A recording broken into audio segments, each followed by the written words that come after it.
Hello students, welcome to my wave physics class. Next question.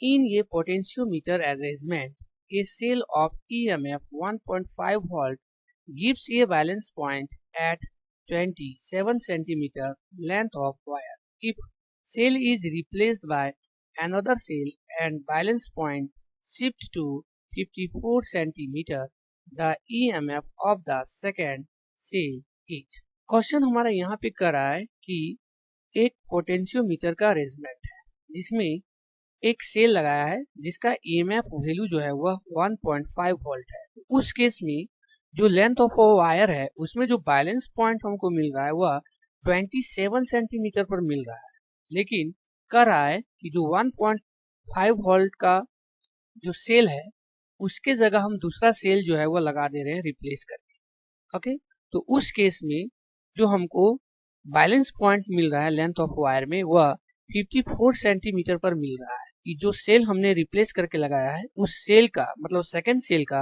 Value कितना है, EMF value, वो हमको निकालना है।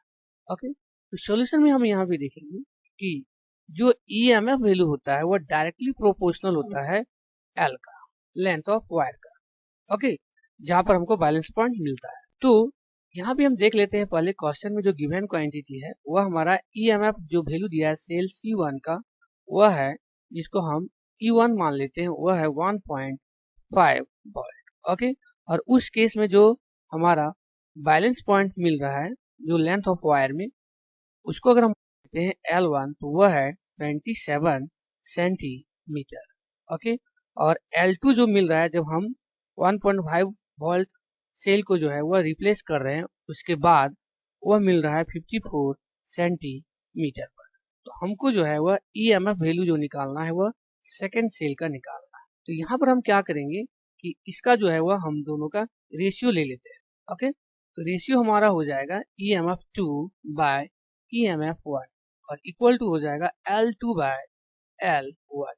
ओके, तो हमको जो है वह EMF E2 का वैल्यू निकालना है, तो ये हो जाएगा वही रह जाएगा, और EMF1 का जो वैल्यू है वह है 1.5 और L2 का जो वैल्यू मिला है हमको वह मिला है 54 और L1 का जो वैल्यू है वह है 27।